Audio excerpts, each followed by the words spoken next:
All right, before we get started, we just wanted to start off with showing some digitized video from the IMAGE font. Hopefully everyone can see this.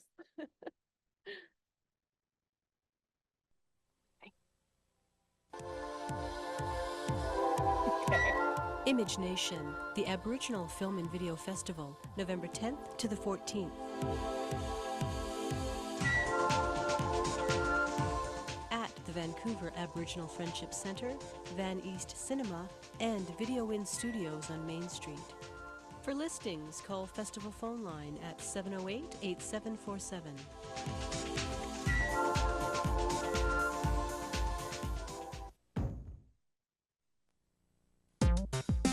The Indigenous Media Arts Group and APTN present the 4th annual IMAGeNation, the Aboriginal Film and Video Festival.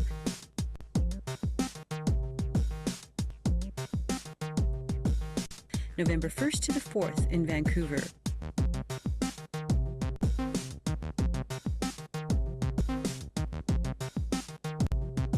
Call 604-871-0173.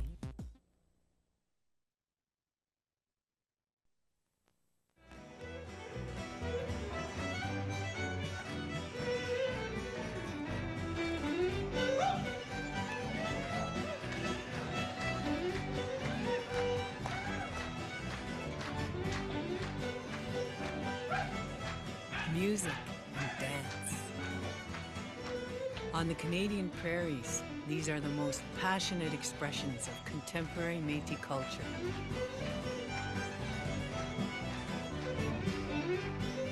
A culture that has survived in spite of its history.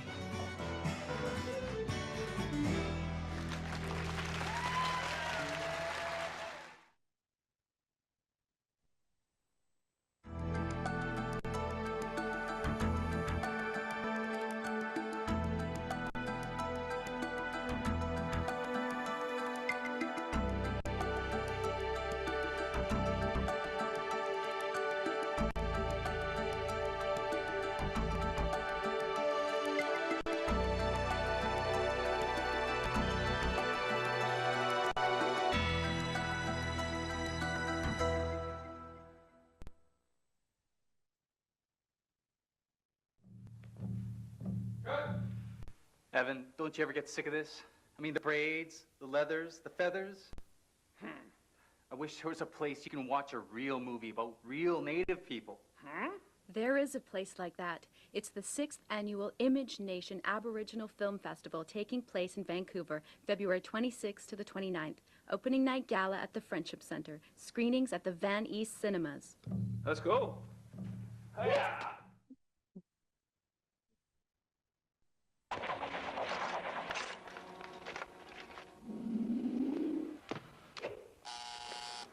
Hockey's done. Get over it. Don't know what to do with yourself? Come to the 7th annual IMAGeNation International Film Festival, February 17th to the 20th in Vancouver, BC. 2, please. He shoots. He scores. It's amazing what happens when you let youth make this. All right, I think that's that. All right, great. Yeah. So hello, everyone, and welcome to the session, which is case study 2, I think, Indigenous Media Arts Group, the IMAGeNation Aboriginal Film and Video Festival. I'm one of your co-moderators, Andréa Tarnawsky, and I'm a member of the Interpretation Committee on the Crossing Fonds project, and I'm a digital and outreach archivist at SFU's Special Collections and Rare Books, which stewards the Indigenous Media Arts Group archives. And it's my pleasure today to, oh gosh, there we go, facilitate the session. And we'll learn more about the Indigenous Media Arts Group Fond and discuss its preparation, pertinence, and interpretation and presentation. But before we start the session today, I want to introduce all of our panelists here today and my co-moderator, Karrmen here. So first off, we have right here to my left, Cleo Reece. Cleo Reece is Northern Crey, a member of the Fort McMurray First Nation, and has spent many years in BC before moving back home in 2006. Cleo is married to the Tsimshian community in Prince Rupert, BC, where she became a teacher and worked for several years before moving her family to Vancouver. During her years in Vancouver, Cleo worked in the downtown east side as a community cultural and education advisor and organized the first missing and murdered women's memorial march.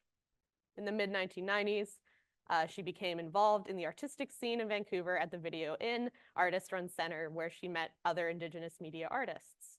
With Dana Claxton, she formed an Indigenous media arts group, IMAGE, and in 1998, Cleo organized the first Indigenous film festival in Vancouver, IMAGeNation, or IMAGeNation.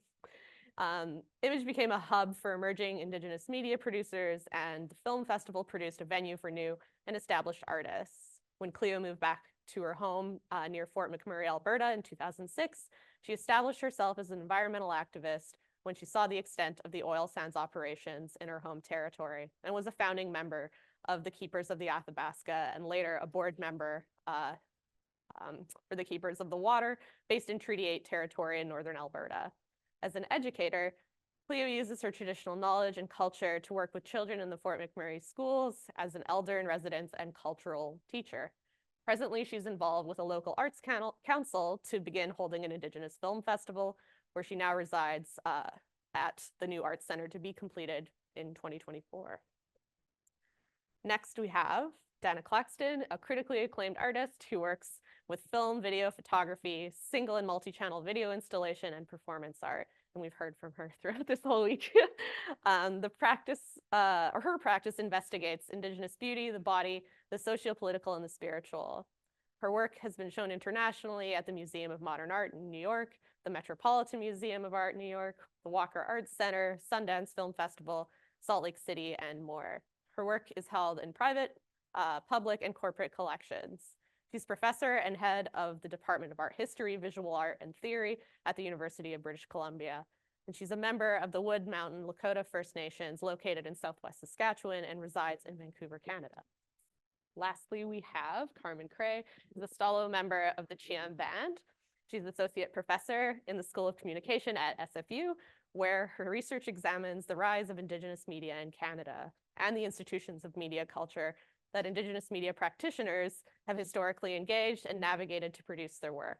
Her current research examines Indigenous production cultures, film festivals, and Indigenous digital media arts. So I think for the purposes of the conversation that we're going to have today, I'll pass it off, I think, to Dana and Cleo to sort of give some opening remarks, if you want to, about IMAGE and the history of it, I think, right now. Yeah.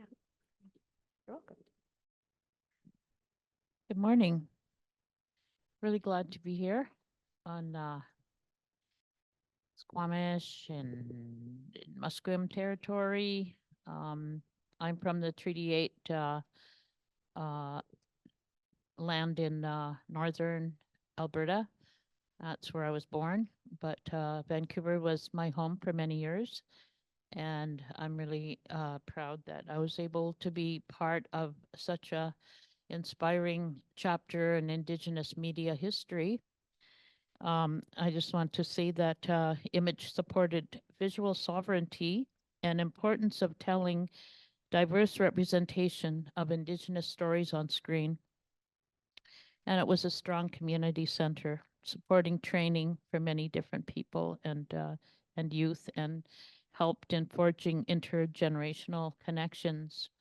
So that's just a little brief outline, I guess, of what IMAGE was, the Indigenous Media Arts Group, and then we called our festival IMAGeNation.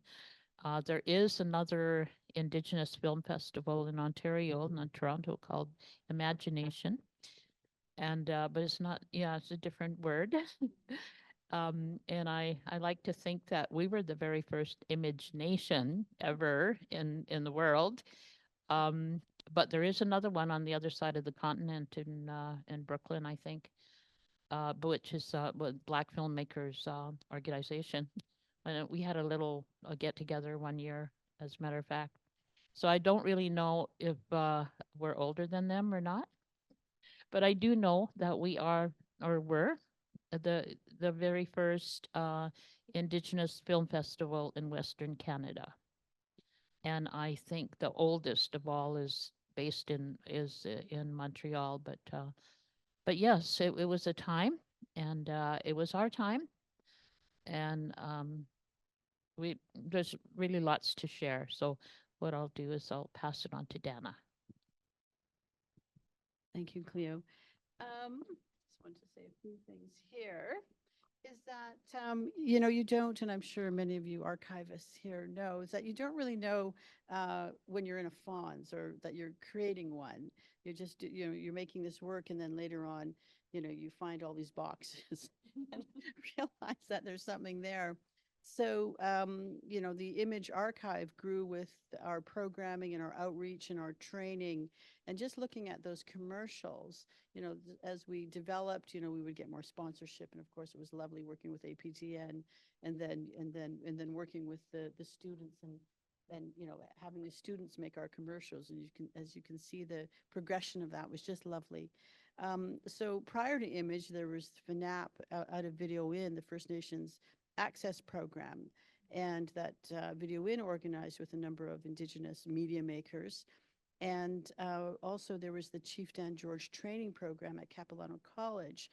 So we really were, part of a legacy, and I think somebody used the term yesterday, on the shoulders of. So we were also on the shoulders of different cultural organizations in Vancouver. And Vancouver has always been a center for, Indigenous creatives and urban Indians, and from all across Canada and the province. Anybody who was creative usually ended up at one of these cultural organizations, Image being one of them. Prior to that, for my own self, as I went to Spirit Song in the 80s, and I was thinking about archives and Fonds and urban Indigenous communities and how they flourish. And at one point there was a group, I think it was called the Broadway Seven. It was a number of Indigenous cultural, political, and spiritual organizations. And so I was thinking about what Image Image was part of. I was thinking maybe it could be called the East Van Four. And because there was the Image, Red Wire, Full Circle, but I'm trying to think what could be the fourth one. So we'll have to think about that, see what comes through today. So just in terms of charting cultural and political organizations, there's been many in Vancouver. So for those of you who are interested in that area of Indigenous cultural organizations, there's been a great history and legacy here. Also thinking about the Indian Homemaker Society and different organizations. So Image has been part of a legacy, and I think who's been very influential in a cultural legacy has been, of course, Chief Dan George, a great actor who humanized Indigenous people on the screen. And also, and then much later on, another generation was Loretta Todd, who, was the first graduate from SFU, and she showed us, and especially at Spirit Song, when I was there in the 80s, that, we could be filmmakers. So we're really part of a legacy.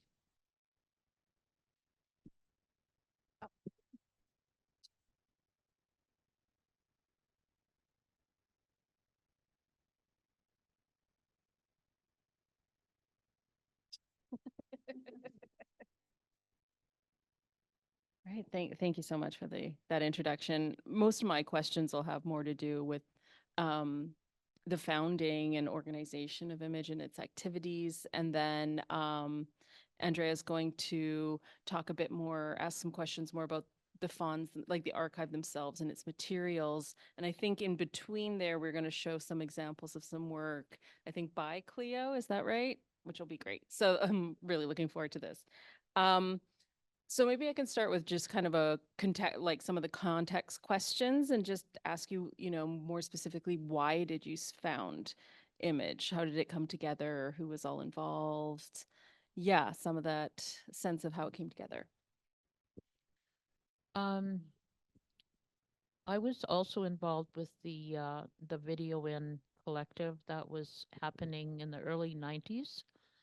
And before that, I in 1990, and that was the year of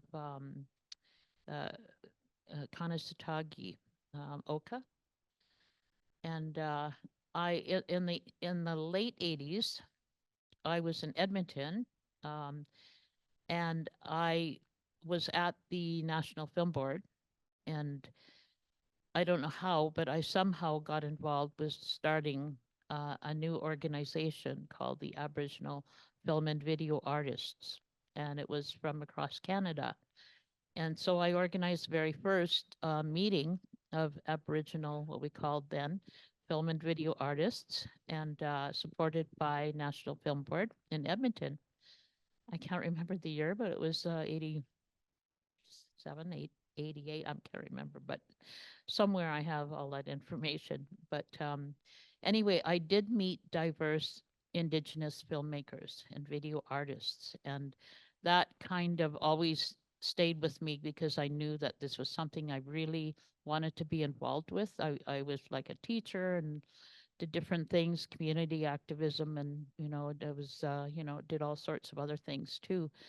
And then when I moved to Vancouver in 1991, and then got involved with the at the Carnegie Center, and was worked there for a few years, and then at the same time started gravitating towards Video N because I could see things were happening there, and they had brought Indigenous people together, and it was just a time that I could start meeting other aspiring and established filmmakers or video artists, and that kind of got me motivated to I don't know, I thought about it, thinking there are Indigenous film or Native film festivals in different areas, and I thought, why don't we have one here? And that was when I met up with Dana and quite a few other people in our circle, and then we talked, and that was the start of it. From our conversations, we said, okay, we're going to do it. We're going to have a film festival. It was called an Aboriginal Film Festival at the time, and then just started getting organized and finding, the funds and all that. And so we had our first one, I think was 98. Yeah, coming back. And it was such an amazing thing. And I think just the thought of bringing community together and sharing in our stories and celebrating together was so valuable and inspiring for so many people and for us that it was something that we wanted to keep doing. And we knew that there is all this amazing work out there, and things, we didn't see any of this being represented at the time. I think APTN was just starting to get going, so we were able to connect with them, to get some of our commercials and things like that. And so it was that was the very beginning. And I think we had different people that did the curated, for curating the different sections of the festival. And I remember mine was the Real Warriors. That was one of them, and just stories of resistance and that kind of thing. So I'll just pass it on to Dana because I'm sure she's got to add a lot. I'll pass it on. Thank you. Thanks, Cleo. The sort of origins. Yeah. And I mean, certainly, Video In played a significant role in terms of being supportive, and but also for me, and when Cleo invited me to participate, it really was about visibility and not seeing Indigenous works in mainstream film festivals. And it was a work by Shelley Nero called Honey Moccasins. It was significant work. First time an Indigenous woman in Canada had written, produced, and directed a featurette film. And she had submitted it to a number of film festivals, and it never got programmed. And and that was really very much something that fueled me to realize, okay, well, if she's not being included, this significant work, as kooky as it was, it wasn't so experimental that you couldn't get it, like it was a narrative and there was a through line through it. And if you know Shelley's work, I mean, since that work. She's made 2 other feature films. She's a visual artist. She's a very accomplished artist. And so, and was at the time of Honey Moccasins as well with her photo-based work. And so that was something that it was just that moment where you realize, okay, in terms of accessibility, visibility, exclusion, let's, yes, we need our own film festival, but also just, having our openings at the Friendship Center in the gym, it was just like, community heartwarming. People were so uplifted. And, to know that, we had we had films. And then too, there was very few feature films, that's as we know now, of course, there's many Indigenous feature filmmakers, but at the beginning there was hardly any dramatic feature films. But it was a place for communities to gather. People would come, would program, people would come from their communities to our little film festival. And I remember one time in the gym, Judge Alfred Scow came, and also my auntie, Dr. Bia Medicine, was there. And these were these 2 esteemed elders. And yes, first Indigenous judge in British Columbia, if not Canada. And he was so proud of us. And he was a very humble man. And I remember him saying, "Did you girls do this?" And I said, "Yes, we did." He said, "Did you girls organize all of this?" I said, "Yes, we did." And so he was so proud of us, and it just was beautiful. So there was this, sort of community love and support. And then, yeah, and I think we had a really, humble but interesting our marketing campaign, because at late night, when you run ads on any of the local TV stations, commercials, I think it was like 99 cents a minute or something. It was very, it was very inexpensive. It was accessible to us, and we built an audience, and we would have people would come every year. And just looking at this one image there, we would honor, we would incorporate traditional practices within our honoring. And at opening night, we always wanted to honor someone. So here we're honoring the late, lovely documentary maker, Barb Cramner. And so we wrapped her with a star blanket. And I remember we used to have Margaret Ryder, who's from Standing Buffalo, where I have relatives. She would be our star quilt maker. So we would always wrap our guest of honor in a star quilt. And, we would be at the Van East Cinema, which isn't there anymore. I don't know what that is now. I think there might be a restaurant. And, but then in the gym at the Friendship Center opening night, and then at different locations, and had a lot of community support. Is there another question connected to that? Question? Oh, yeah. Did we answer your question a little bit? Yeah, absolutely. I am just to kind of like dig in a little bit more into the founding part of it, sir. If you're comfortable talking about this, I'm just kind of interested in some of the challenges you guys had to deal with in a bunch of different levels, but the challenges of founding, a festival, an arts organization, Indigenous arts organization in an urban center, in a place with so many, Indigenous artists from very different backgrounds, and also just the kinds of resources that you had to draw on to bring it together. I was wondering if you could talk a bit about some of those complexities, if that's a better word than challenge.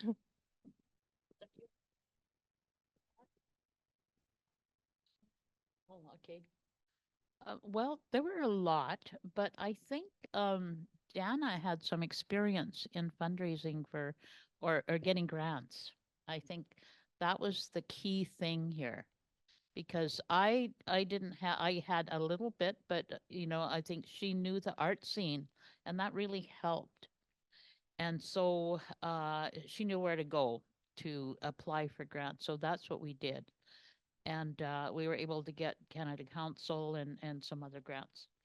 And that just is how it started. I think between the two, but we would sit down and write a grant together.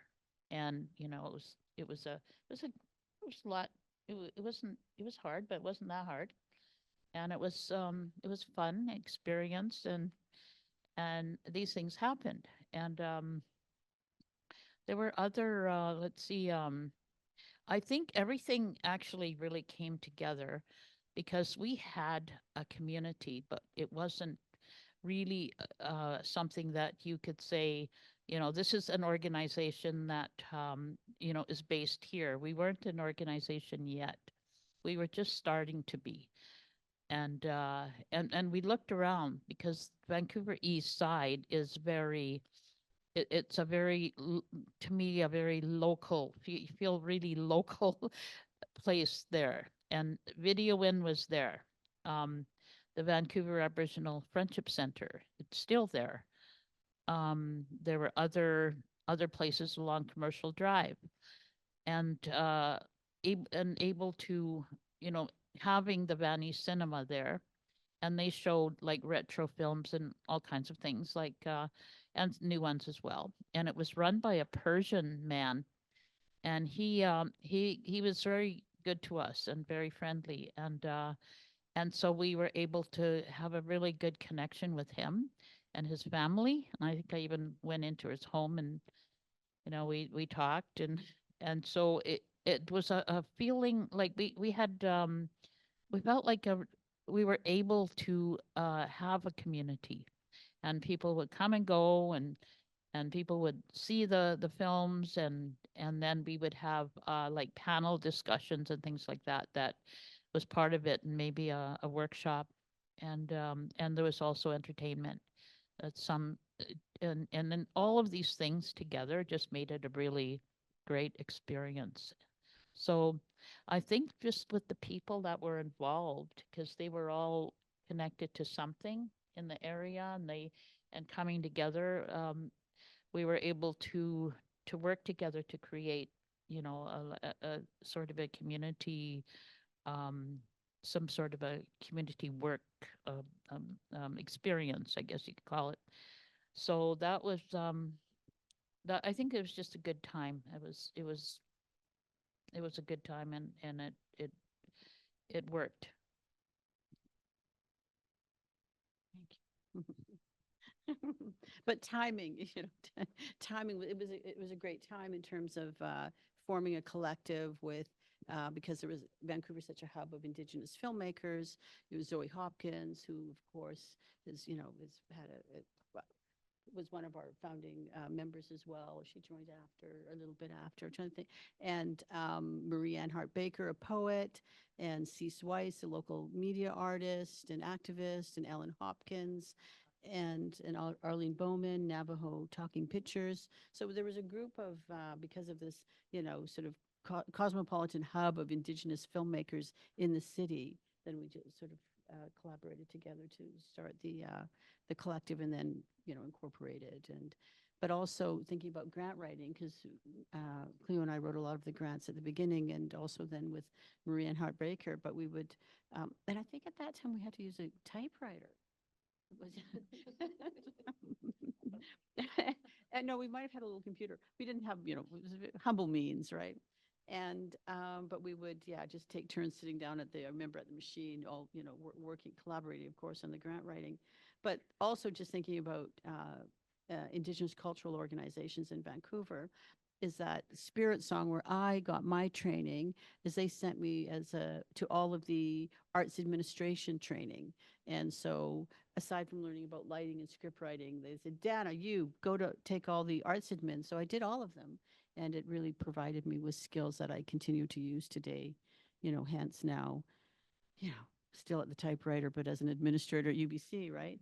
But yeah, so we all had combined experiences and skills to bring forward, whether it was somebody who was, programming or cultural work, or just the group just all melded together. And you mentioned Chief Dan George. His son Robert was actually the one who opened our festival, a few of them anyway, with like an opening prayer and a speech and that kind of thing. So we got various communities together at these events. So you both kind of made some references to like the 90s being a particularly like powerful time, I think, for Indigenous arts. And for those who might not be familiar with that era, you mentioned Oka the Oka crisis. But I know a lot was going on. Can you talk a little bit about what the 90s was like for the Indigenous arts in terms of like, politics and productivity and rapid expansion? You know, I mean, there's always been, different iterations of Indigenous cultural production, whether it was, the Indian Group of Seven or Stardusters. I'm thinking about visual art. But there's always been, different generation. Each generation has had a group of artists that have been active nationally. And so I think in our case, and with the, conversations around the discovery narrative in 1992. I mean, that brought to forefront a lot of creative and political voices thinking, okay, what does the discovery narrative really mean? And then that, I think, and then also with the Oka situation, there's just, this sort of enhanced kind of visibility. And so I think we were within that framework as well. And yeah, I think those were two influential moments that galvanized people. So this was the 1992 like celebrations of Columbus's arrival. So that discovery narrative you're talking about, and that certainly North American wide, and then the Oka crisis of what was that, 1990, immediately preceding it. I'm not sure if everybody's familiar with the Oka crisis. But you should be. It really. There is Elenisa Bomswin. She's a filmmaker at the National Film Board, and she made quite a lot of Indigenous films. And she was present when the Oka crisis was going on, and that's the Mohawk people in Montreal, by Montreal, Kanesatake. And she was at I guess a workshop organized by the National Film Board in 1990, and Oka crisis had just started, and I was flying in an airplane like from Vancouver to Ottawa to go to this national gathering of beginning kind of filmmakers. And some man pointed out to me, "Oh, we're just passing Montreal, and the Oka is right down there." And I was like, okay. I wasn't quite sure, but I found out exactly what was going on there. And it was such a huge, momentous event. And that triggered all sorts of things, like the Royal Commission on Aboriginal People happened after that. It was like it was the biggest, I guess, crisis. Like the pictures of the soldier confronting a Mohawk warrior was across the world in all of the news medias. Just thinking about it just makes me a little bit emotional. But it affected everybody because it was something that we did not. We knew exactly what was going on, Indigenous people. And everything that happened to them had already happened to us in some way. And we had met, there was a bunch of us, and Marie-Anne Hart Baker was at that meeting, and a Mi'kmaq filmmaker was also there that I got together with various people. And then Alanese comes rushing in from Oka, where she was filming, and she filmed the whole thing beginning to end because she was in the nearby area when the whole Oka crisis started. And she moved her whole film crew to Oka and was there for the whole 3 months. And yes, and she just came rushing in to do her part of the workshop, to kind of help Indigenous filmmakers, towards realizing their dreams. So that was a kind of a historical, importance to all of us. And you can find it now. It's even on YouTube, I believe. Kanesatake, 270 Years of Resistance. But yeah, watch it if you can. It's great. But that was in 1990. and then in 1991, I think we got together with various, well, this was, yeah, before before 1990, when I did organize that gathering of Indigenous people who were involved in some way in film, video, and art. So in 92, I think is when I first got involved with Video In with FNAP, First Nations Access Program. And then all of that was just starting to happen. And so out of that is, which led us eventually to the Indigenous Media Arts Group.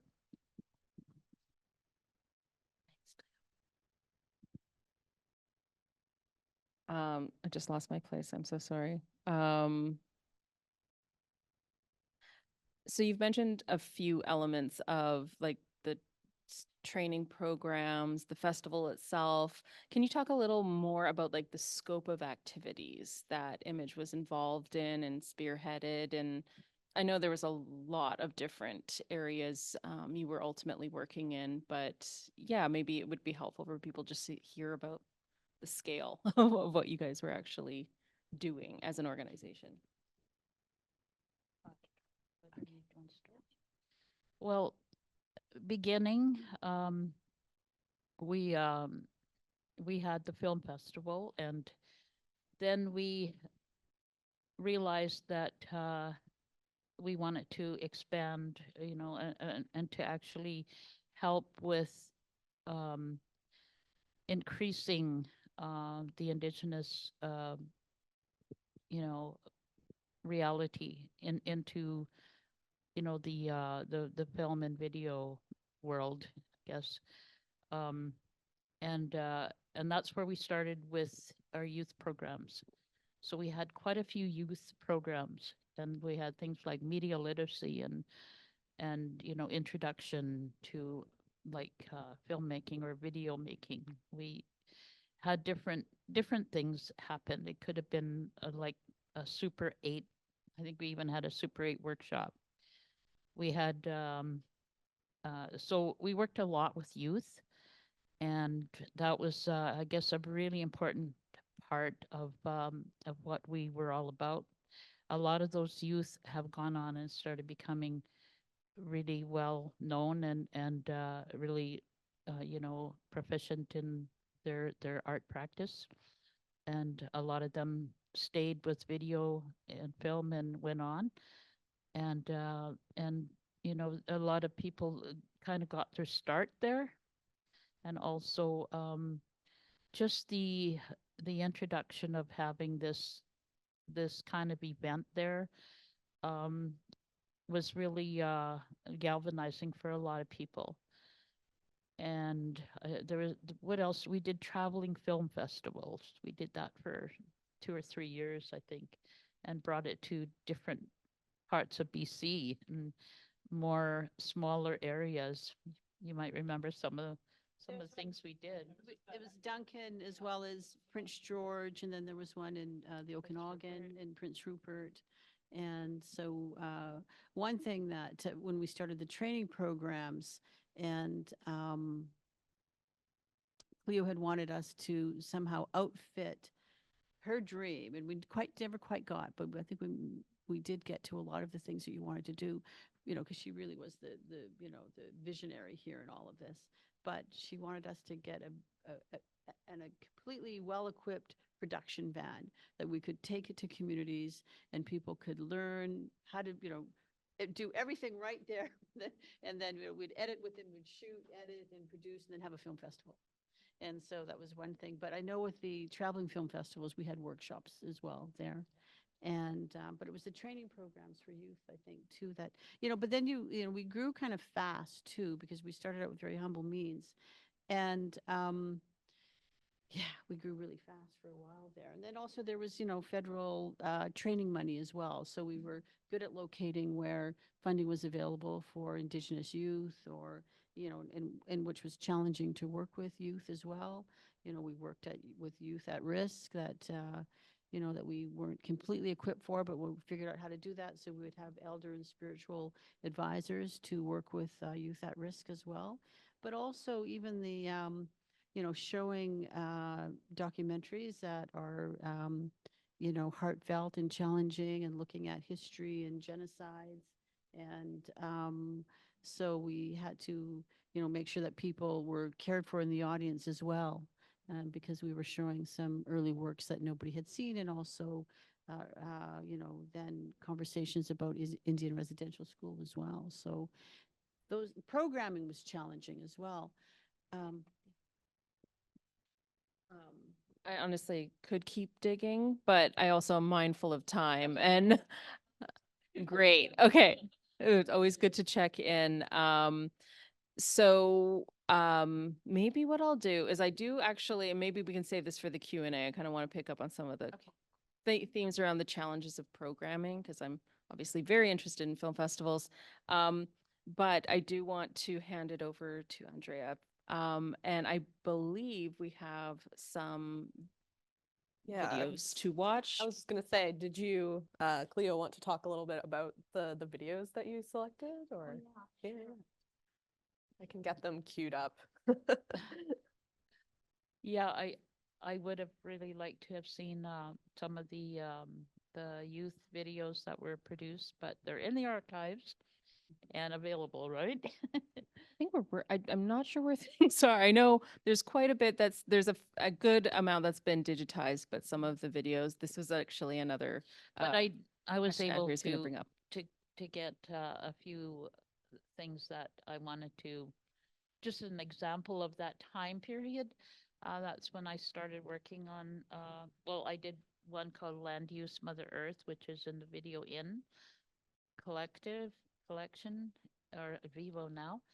And then I wanted to just show you, I guess, an opening of an art exhibit by Tanya Willard and Gord Hill, who were the youth at the time that were involved in our workshops. And Gord Hill was one of our participants in one of the workshops, and Tanya Willard was one of the first, I guess, writers for Redwire magazine, which was a whole Native youth magazine. So, and also Gord Hill was the artist and of our logo. You've seen the dancing raven, the eye.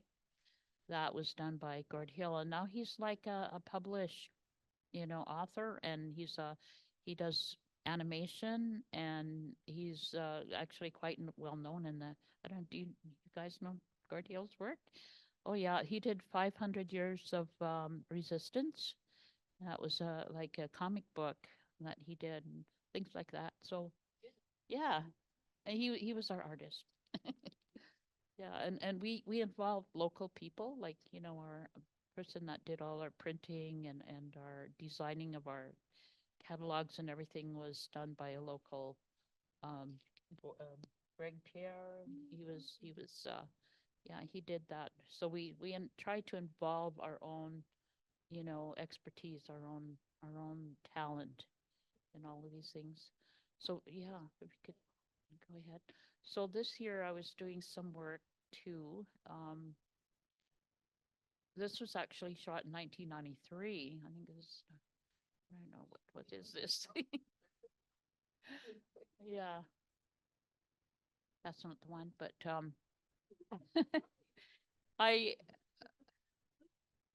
I'll just maybe talk a little bit about the work that was being done.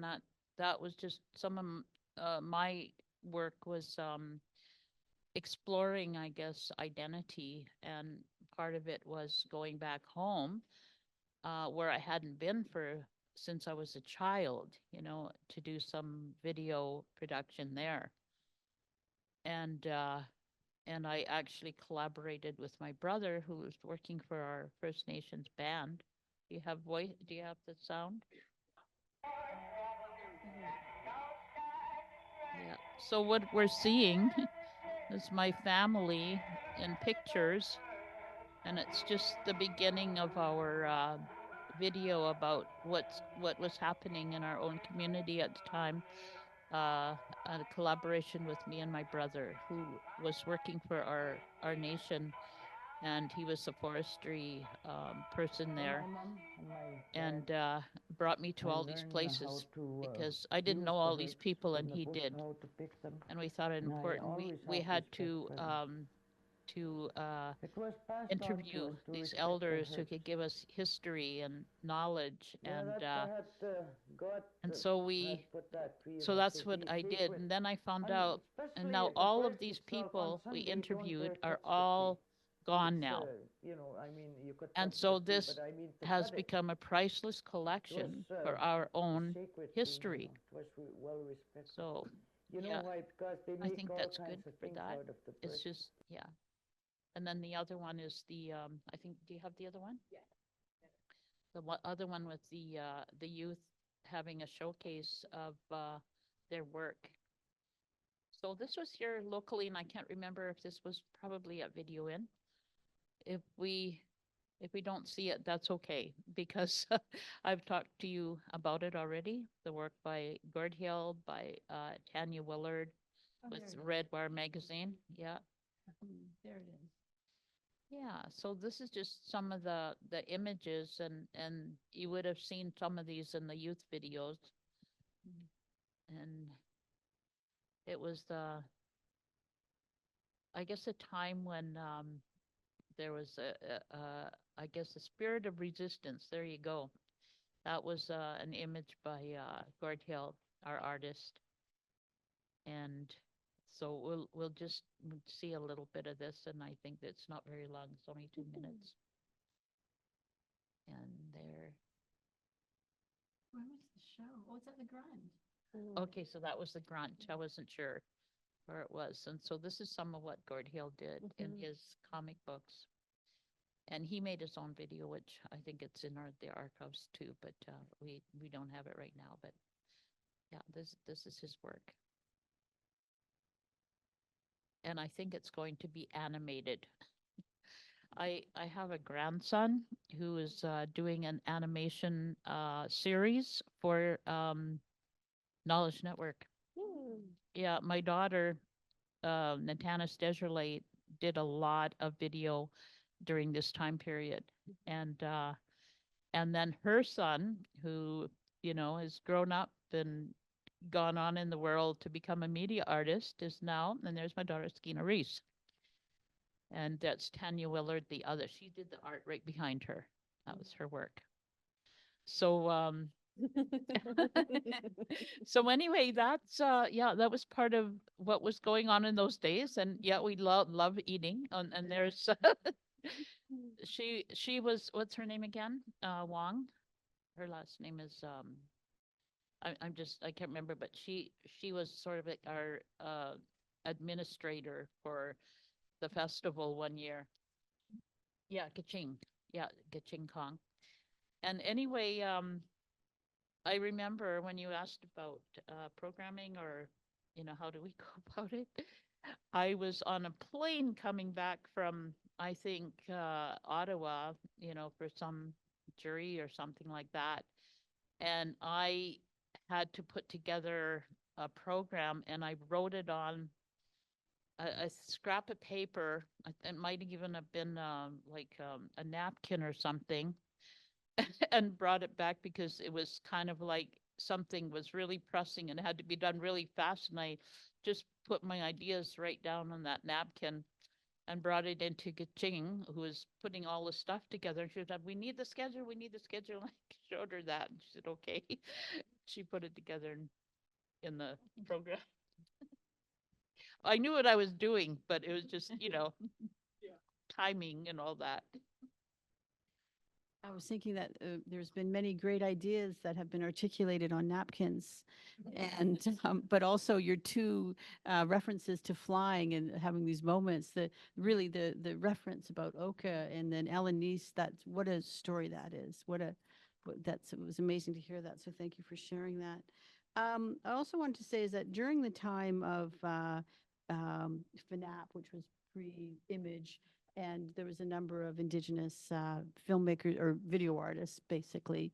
Zachary Longboy, who made a significant contribution to Indigenous media arts, and Ahasu Muskeganisku. And we saw some work of Terry Haynes as well at Video In.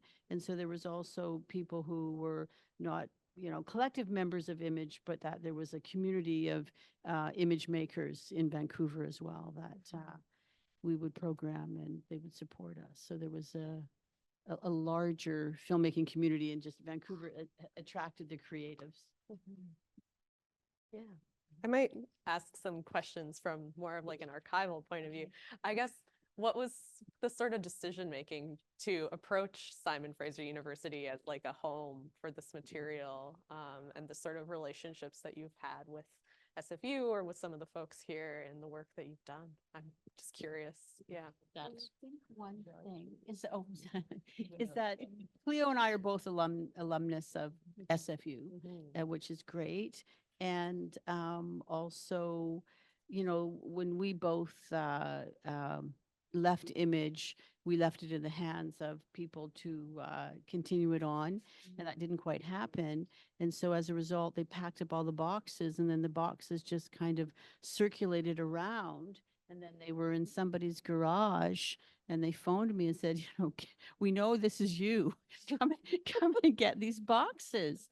And you know, and I was just like, I was so surprised to get the call, as you can imagine, and I wasn't sure I wanted all those boxes, but I'm a confirmed believer in the archive now, and especially after this weekend. So I want to thank everybody here, and but so I agreed to take the boxes, and there were community members that had. They were, I can't remember the one woman's name, but they were in her garage. I've forgotten her name, but she worked with the fellow who did Under the Volcano. To my mind is slipping. Sorry, if you're listening, I'm so sorry. I've just had a momentary lapse here. But anyway, so we got the archives, and it wasn't our doing. So I want to, you know, say, yeah, we weren't saving those, thinking, yes, one day these are going to go into SFU. And it came to us saying, these need to be at SFU with Karrmen. That's, you know, so it was not our initiative. It was SFU, you know, and Irwin reaching out, to say, we need to contact Karrmen, and this archive should be at SFU with Karrmen. So that was a great invitation. But when some of the SFU librarians came to my studio at UBC, it was full of these archive boxes. And Cleo came, and lovely librarians. And I think you did that first time. Or did it you? was me and I think Melissa Sommer. And then you had the boxes in the middle of your studio, and we're just pulling material and T-shirts and things like that. everything. Yeah. And there was everything there, and it was beautiful to see it all again. And then realizing that we used to have sign up volunteer sheets, and we still have to find that one, because looking through them, then there was one where Karrmen had signed up to be a volunteer. So I love that. I mean, I haven't done deep enough on the dive, but I'm looking. So of course I want to say, and you know, Stolo Film Scholar was an early volunteer at Image when she was a teenager. So so that's how it came about, and then it was very serious. We went through all of those boxes to see, you know, what could be donated, what shouldn't be donated, what, you know, is still there. There's still a few boxes left there, but it was a very rich archive, a very rich fonds, and lots of great material there. To look at a very specific time of Vancouver cultural media production. Yeah, I'm thinking. Okay. I think also another question that I've been thinking about this whole kind of weekend is like, what kind of futures do you imagine for this material? Like, who do you see interacting with it over time, and how that might like impact research moving forward, or art creation moving forward? Yeah. Well, as long as people know it's there, then they can access it, right? As long as they know it's accessible, then it'll be there forever. Yeah, and we've done a lot of work in the last year to digitize things, and we just recently, in the past like 2 months ago, digitized a lot of the video for preservation as well, and thinking about, yeah, what that might mean to provide access to it, but to whom and in what ways is something that we're hoping to, yeah, think about more and work with you in the future about. So. Well, it's interesting about your question there about the 90s. What was special about the 90s? It reminds me of the 60s, you know, that was a time of great change and lots of things happening and new ideas and all that kind of thing. And that kind of reminded me of the 90s, what was going on there. And remember I mentioned there was OCA in 1990, and then it caused the Royal Commission on Aboriginal People to be done, and then there was the Truth and Reconciliation after that. And that was the first time the whole residential school issue came like to the headlines. And since then it's become a huge thing, you know, part of our whole you know, our understanding about what has happened in the past with Indigenous people and the repercussions about that. So that was a really big thing. And so, and then, you know, the outpouring of work by people, you know, not just visual, you know, or media, but also, you know, the other art forms as well. So. I love your relational 60s to the 90s, just in terms of, you know, sort of moments of liberation, I think, and moments of cultural production that it's kind of what crises can make you do or make you respond to, or not make you, but, you know, just what you want to respond to. And I think that they're very relational because there were moments of autonomy and liberation, and yeah, in different ways perhaps, but still there. But about the use of the archive, the use of the fonts, is that, and as we've learned from Karrmen, is in terms of, you know, film studies, Indigenous studies, cultural, public financing, training, like just everything I think that we did falls in line, or is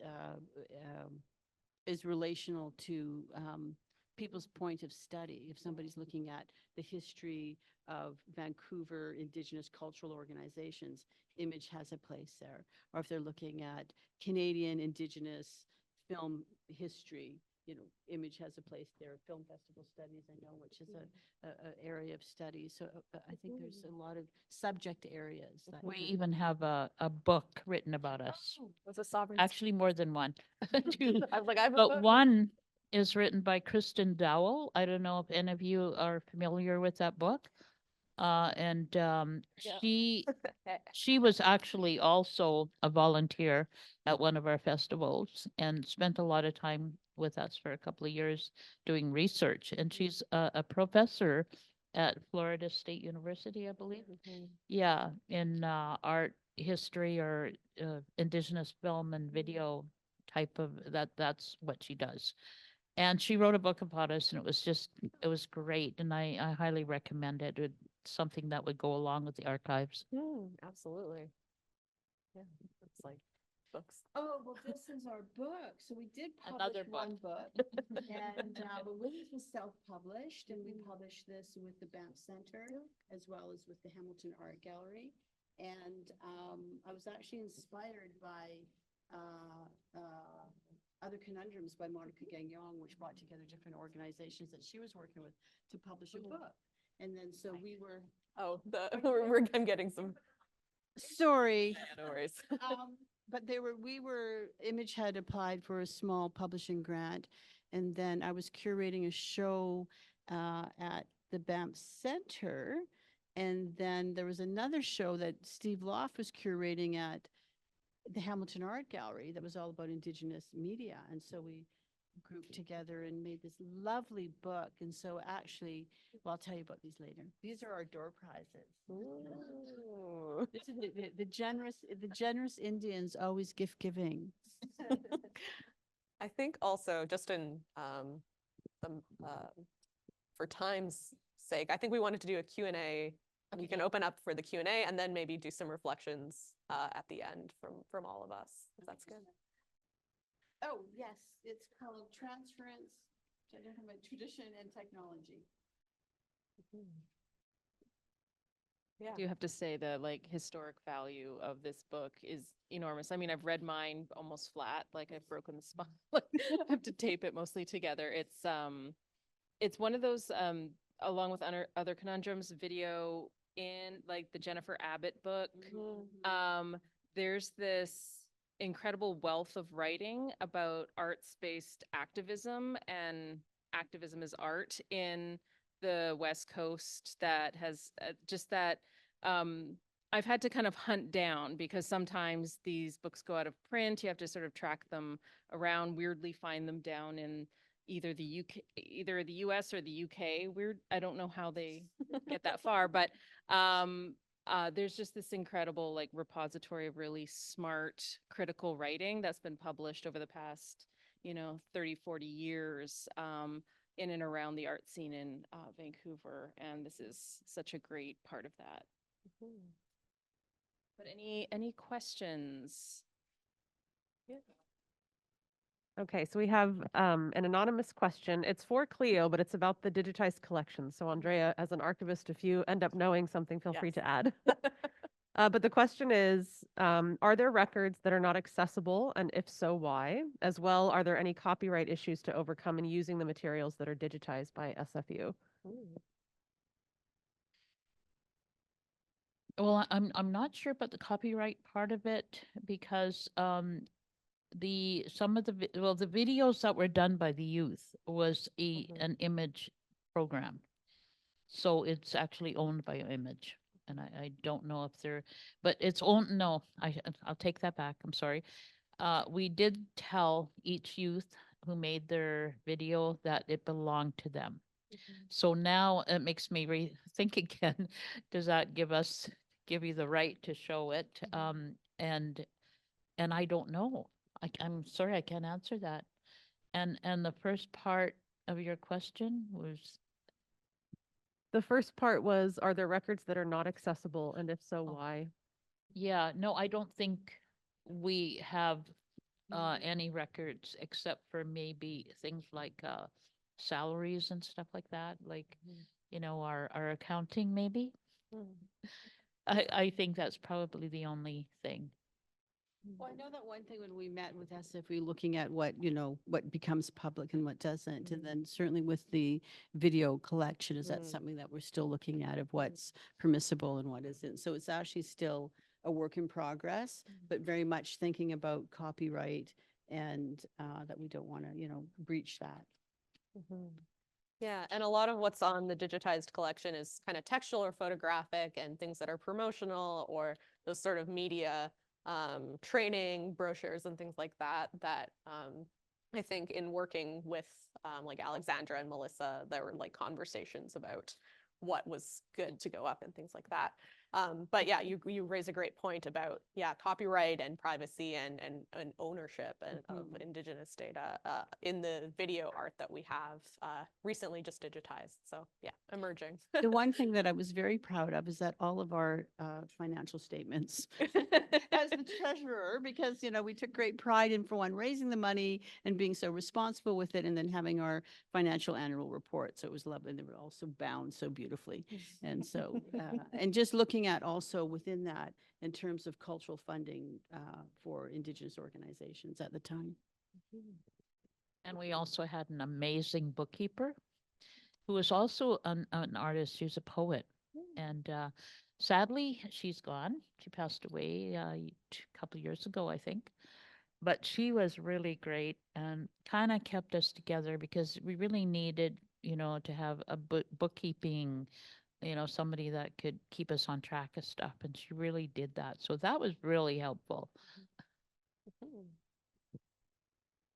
Any other questions? Sure. Yeah.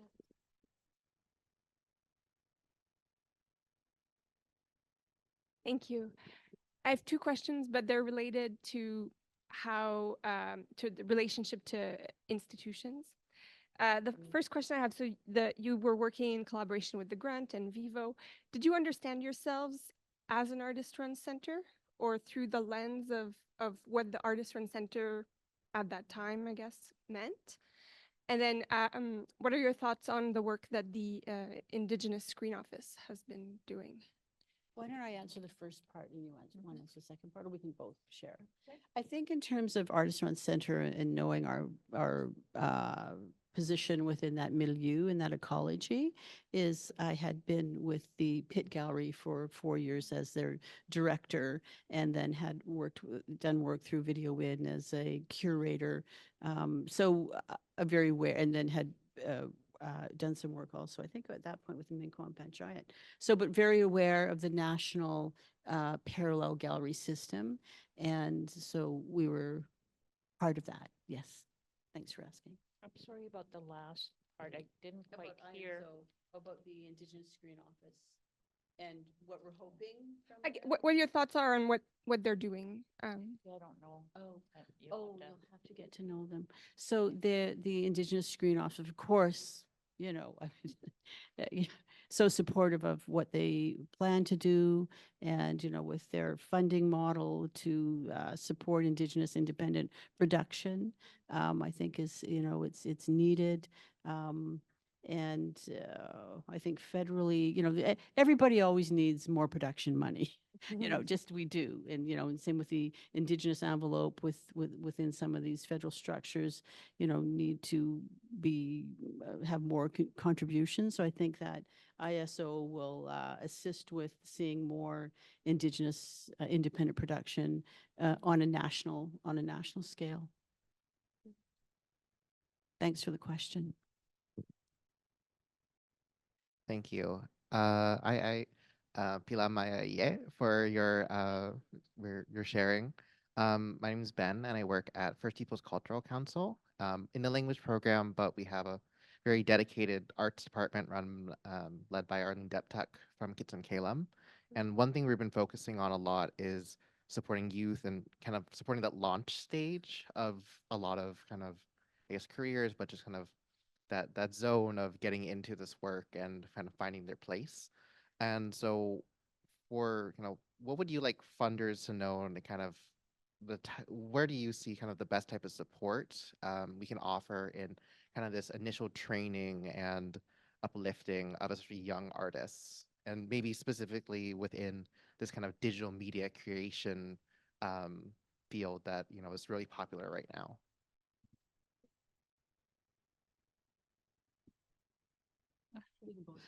Well, I think that it is so important to have training for youth, and that I mean, back when we started, of course, there was no social media at the time, and but what it did was it got people interested, got young people interested in telling their own stories, and so there was all kinds of experimentation going on with, you know, different forms of storytelling, and it was really amazing.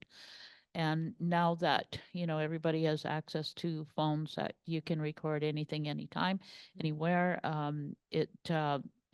it's just broadened, I guess, what was there before. You know, you don't have to go and, you know, learn how to operate a camera, you know, do white balancing and all that kind of stuff. And you could just, you know, point and shoot and get your story. And but it was a beginning, and it brought interest to that field that people, some of them had never picked up a camera and had no, you know, previous background, and that really was eye-opening for them.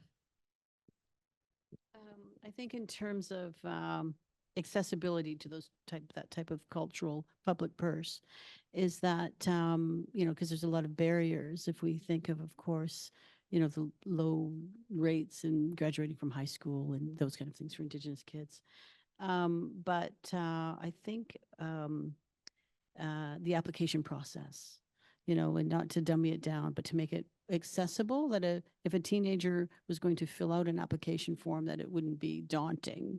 and even an oral presentation, like a video presentation. What do you want to do? Here it is. Help you, you know, and I know that with different funding organizations, they go out to communities to do grant writing workshops and those kind of things. But I think just in terms of accessibility of how to apply for a grant and then also accept video oral submissions. And thank you for your well-spoken Lakota. That was lovely. Do we have any questions online or? Okay, great. Then Hi, thank you so much for your presentation. I want to ask you something again about the 90s. I'm a professor here in this campus. I teach in this classroom. My name is Gabriela, and I've worked a lot in VIVO funds, finding traces of Latin American collaborations. And so I did find in 1992 that Dana Claxton created a very important event that brought indigenous video makers from Latin America to VIVO. Raúl Ferreira, Malva Alfaro, and other Chicano media producers. So I guess I was just wanting to ask you about 1992 as a highlight in the 90s of what it signified for many indigenous peoples across the Americas about media production, and also if IMAGeNation had any transnational connections.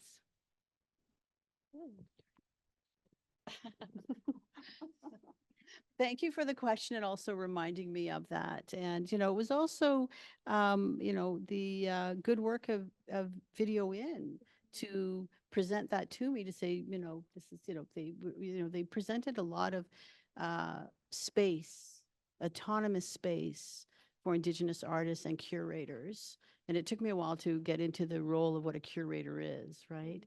And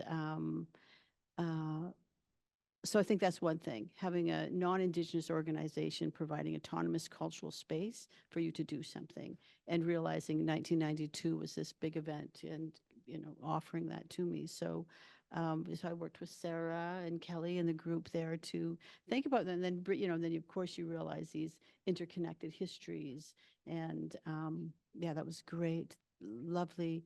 But I'm just trying to think of Merida. There was a video collective in Merida. And yeah, so I remember I gave her my Lakota moccasins and she brought me this most Mexican regalia. That was a lovely exchange. And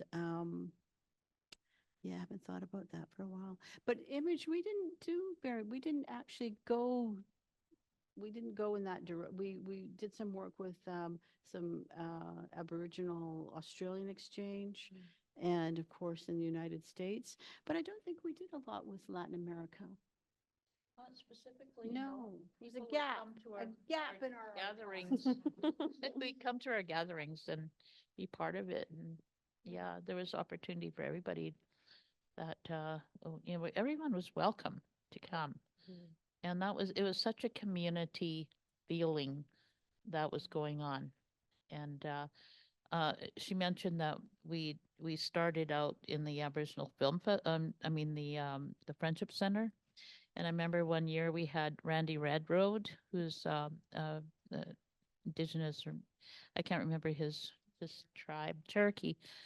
And he came and he was our special guest, and he had his film. He had his film, and so we opened it at the Friendship Center, and forgot that, oh, it's summer and the sun stays up really late, and they don't have like curtains to close, so you couldn't really see the picture as well as you should. So that was, you know, little things like that would happen, and you know, we just sort of went with it. We did what we had to do, but it turned out to be a great event anyway. So this is another anonymous question, and they don't direct this to anyone, so I just invite anybody who feels so to take it up. Are there any aspects of the archive that you would like to see reactivated at some point? And what kinds of possibilities do you see for how that engagement with or reactivation of the fonds could unfold? I have more folds today.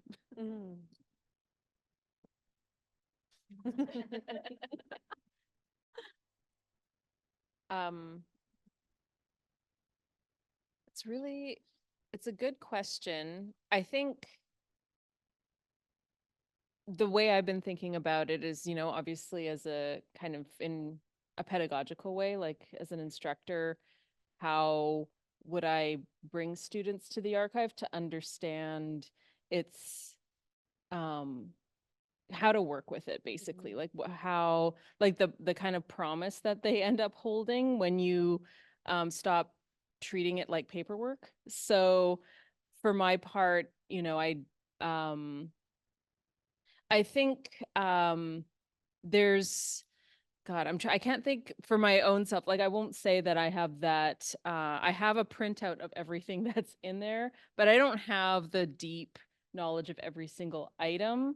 So I don't necessarily have, in my mind, a piece that needs to be reactivated. I think it needs to be sort of engaged in order to develop that potential, because there's so much, just mentioning the scope of activities that took place.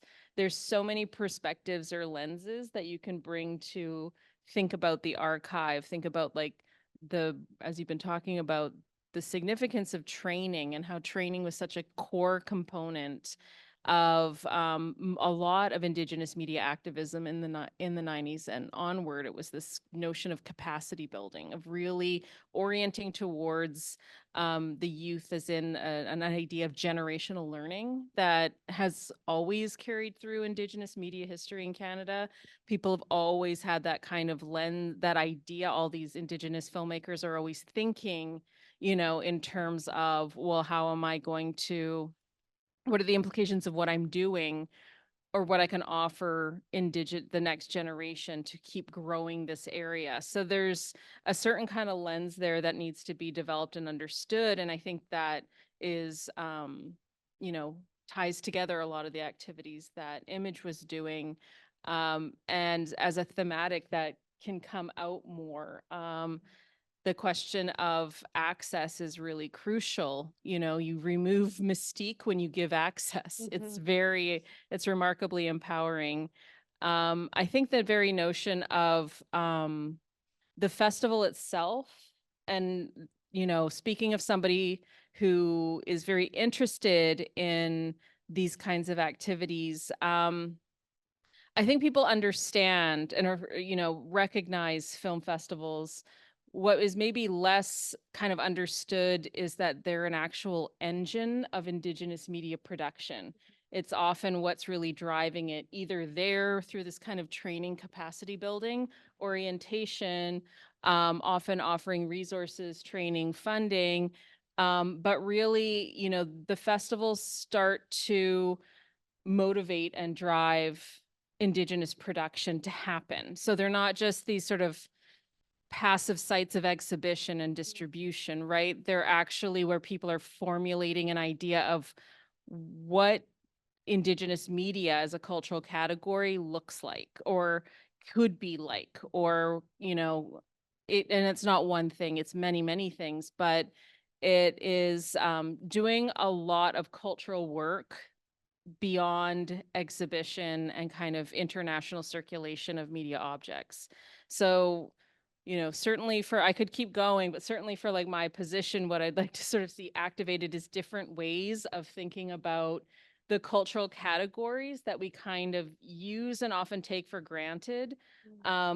You can see in film festivals year after year, the field of what Indigenous media includes evolve over time, because Indigenous media makers are constantly taking up new platforms and technologies and testing them and seeing how are these relevant to us? How do we make these meaningful to tell our stories, our perspectives? And then you see the field shift.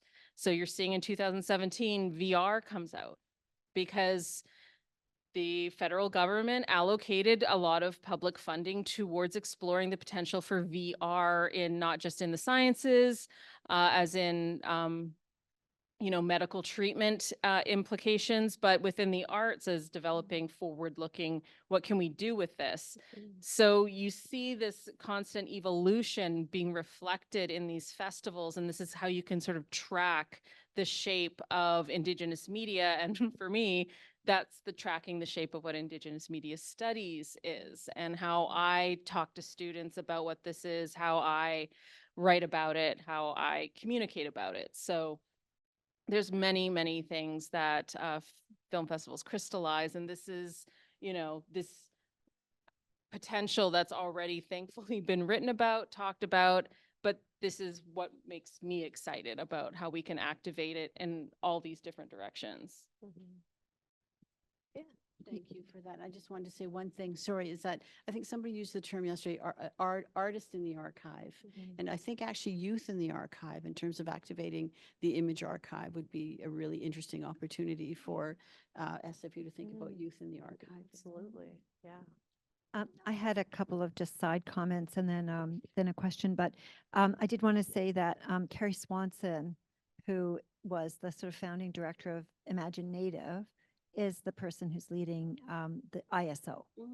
So it's really great to see that kind of movement out of the kind of independent film and video world into leading a major. Now they've got funding for feature film and television. So, but less for video art, right?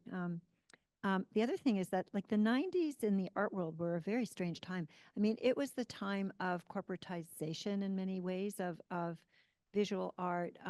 It was a cynical time in the world. It was neoliberalism. And I think it's it's so interesting that for Indigenous creativity, it's like this incredible spark and moment of great work continuing and flowing, when in many other ways in the art world, it was a kind of strange decline. So I thought the 60s analogy is true, but not for all parts of the art world or the world, right? So I think that's so like really fascinating. I'm really interested, and maybe Karrmen, it's a bit towards you. And I know you have a book coming out, but I'm really interested in reflections on you know, the role of universities and I guess art and design schools in supporting that emerging generation of media artists and creators, because both of you went to SFU, which is, you know, that the SFU film program had many challenges. And yet you survived that environment, and as did some others. And I'm just curious. I mean, it's also maybe a question to both of you about what it was like. Here we are at SFU, you know, as students in the SFU film program. I have really great anecdotes that I can share at some point in time. I fled that program, but Karrmen, you're also studying it, and both its productivity, but also how it shaped people. So I'd love to hear a bit about that, because I think it's relevant to this. And the archives, I mean, they are at SFU. Yeah. Well, maybe I'll just say is that I was in liberal studies, right? And then I never took one film class at SFU, and Cleo was in education. Her degree is in And education. I went from film to into essentially, I was in communications, but they let me study visual art and video. So I have a communications degree, but I was in the film program. So neither of us were. Okay. But I also weirdly was as well. Like it's you're right. Like SFU is this really interesting nexus of Indigenous filmmaking. So Dorothy Christian was there, is there. Lisa Jackson and I were in film school there at the same time. Loretta Todd was there before I was there. That's quite a cluster, right? Like that's just, it's kind of amazing. And I do actually, in my book, it is out. It's called Producing Sovereignty. One chapter is on the role of post-secondary training programs in Indigenous media history. So film training programs. I really kind of looked at sort of an NFB UBC connection through Banshee, New Hulk artist Banshee Hanusa's work, Cry Rock. And I also, at the time when I was doing my PhD and writing this chapter, I was at UCLA, and that's where Arlene Bowman produced Navajo Talking Picture. And there was a very interesting repository of materials tracking the development of that documentary that I ended up finding and then writing about, because that was such important context for understanding where that project came from and the decisions being made around the production that a lot of people have remarked on over the, since '86 when it came out. So that it's true, like the role of universities is really crucial here. I didn't get to Capilano, to look at the training program there, but we have to talk about, the role of these programs, and especially it's a part of the media ecology, Indigenous media ecology here. And I think, does Kristen write about it in Sovereign Screens? She must.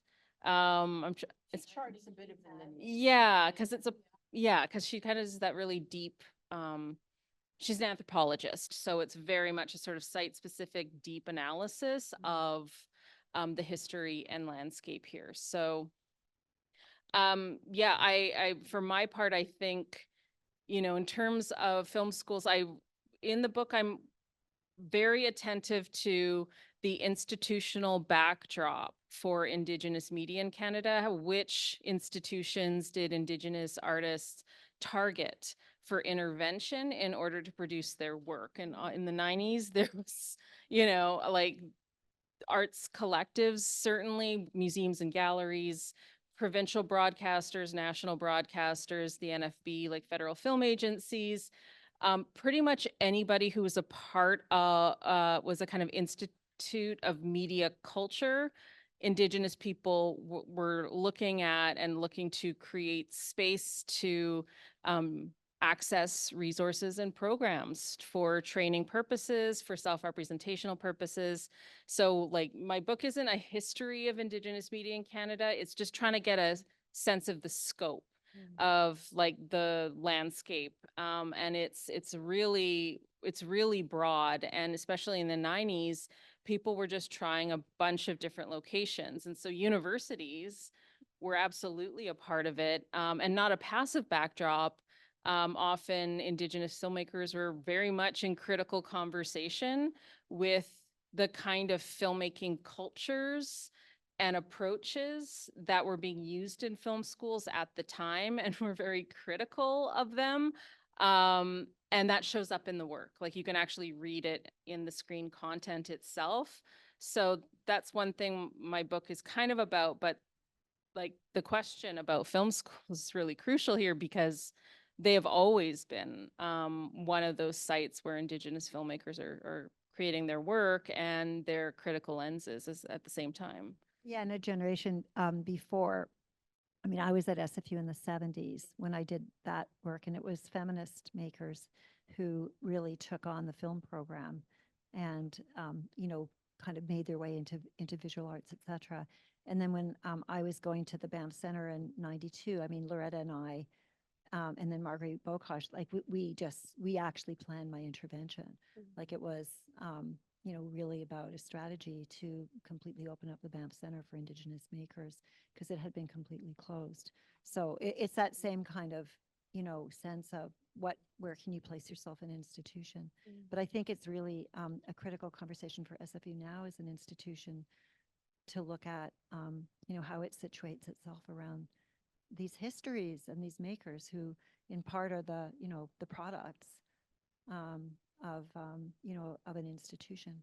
So I was thinking in terms of too of SFU's film program, and one of the few Indigenous men graduates was Donald Morin very early on as well. So there hasn't been a lot of Indigenous graduates from the SFU film department, or for any film department for that matter. Sad but true. I don't know if it's sad, but I don't know what it is. So, okay. What time are we finished? We have about 5 more minutes. Oh, so okay. I don't know. Do you want to do that sort of? We want to do our giveaway because Yeah. So, but because we have 2 books, so these are like how are we going to distribute them? We were thinking about the person who came from the farthest distance.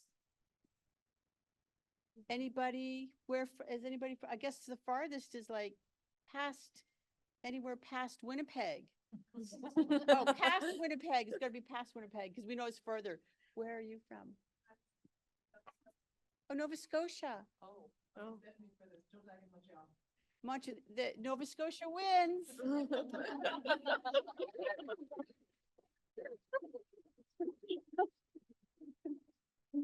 Thank you.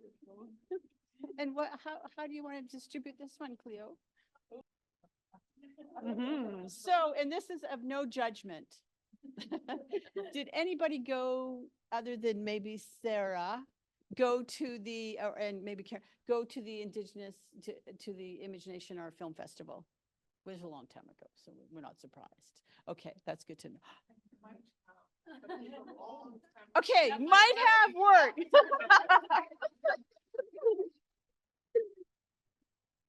So did we want to do a kind of last round of last thoughts, or do we want to sort of break? Whatever you want us to do. Oh, whatever we want. I know that Karrmen mentioned, like, when we were planning this, that we wanted to spend some time synthesizing, but I'm also happy to. I remember I mentioned the work that Guard Hill is doing with my grandson. His name is Tarnawsky, and he's working with Knowledge Network to do a series of animation that's also got actual footage of interviews of historical, I guess, things that happened in history of great importance. And it's mostly in BC, I think. So it's in development, and you might want to check that one out at some point. Anything? Well, then I covered it. Yeah, I think we have everything. Thank you, everyone, and thank you for your attention, and thank you to all of our panelists.